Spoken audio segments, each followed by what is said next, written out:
Bonjour à toutes et tous, soyez les bienvenus sur la chaîne du Jardin du Dauphiné. Alors aujourd'hui ça va être plantation d'un lilas des Indes. Donc la technique de A à Z, le trou, etc. etc. Donc superbe lilas des Indes que j'ai acheté cette semaine. Là, elle va aller directement en pleine terre. Alors il est vrai que ça fait quelques années que j'ai des gros coups de foudre pour ces végétaux. Lilas des Indes, l'Agastromia. Donc celui-ci en l'occurrence c'est le grand cru. Un beau spécimen.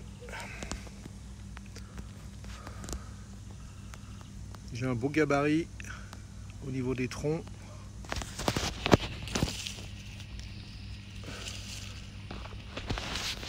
Donc trou de plantation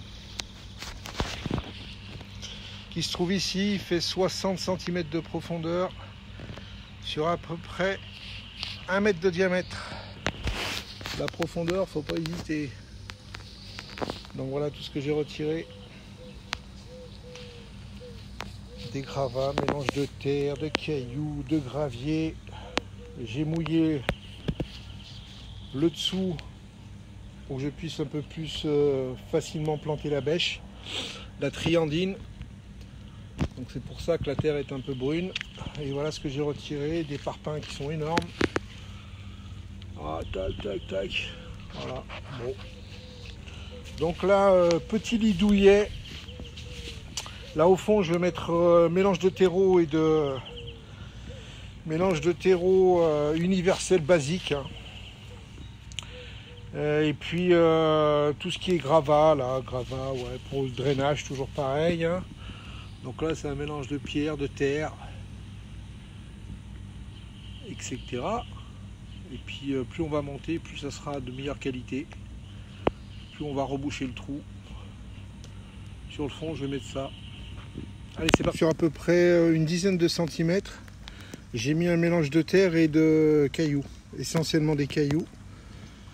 Toujours dans le but de drainer au maximum. Et là, par la suite, j'ai effectué un mélange. Plus on va monter dans les couches, et plus on aura un mélange un peu plus sympa, un peu plus riche. Donc là, j'ai mis moitié terreau, moitié terre et gravat. Alors terreau, c'est du basique. Hein. C'est un premier prix. Voilà. C'est un terreau universel.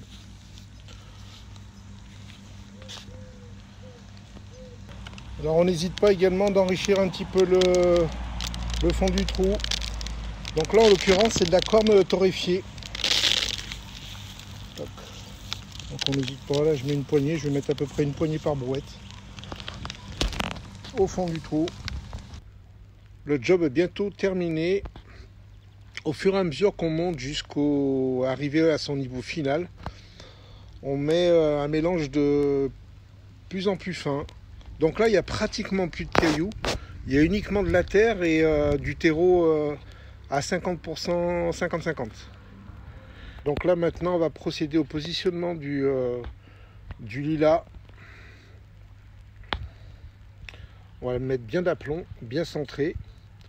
Et puis après, on va recouvrir terre tout autour de la motte, jusqu'au niveau souhaité. Je positionne toujours mes végétaux entre 5 et 10 cm par rapport au niveau du sol fini. De manière à ce que dans quelques années, quand la terre se sera bien tassée, il ait sa position adéquate et que le début du plant arrive vraiment à fleur par rapport au niveau du sol. Donc là, après, une fois qu'on l'a positionné, on n'hésite pas à prendre du recul. Hein, de manière à voir si tout est bien centré. Donc là, il est parfaitement centré. Les opérations, on va recouvrir toute la motte avec de la bonne terre et du terreau. Et ça sera terminé. Le tour sera joué. Alors une fois la plantation terminée, on arrose. Là, on va mettre à peu près pour le sujet une vingtaine de litres d'eau. Donc voilà ce que ça donne au final. Légèrement surélevé. Donc l'opération en fait en elle-même, elle paraît assez fastidieuse. Mais franchement, faut pas hésiter à mettre toutes les chances de votre côté. Et je peux vous garantir que dans quelques années, le résultat sera là. Il vous le rendra bien. Alors n'hésitez pas à poster vos commentaires et vos questions éventuellement. J'ai peut-être oublié des choses, hein, sûrement même.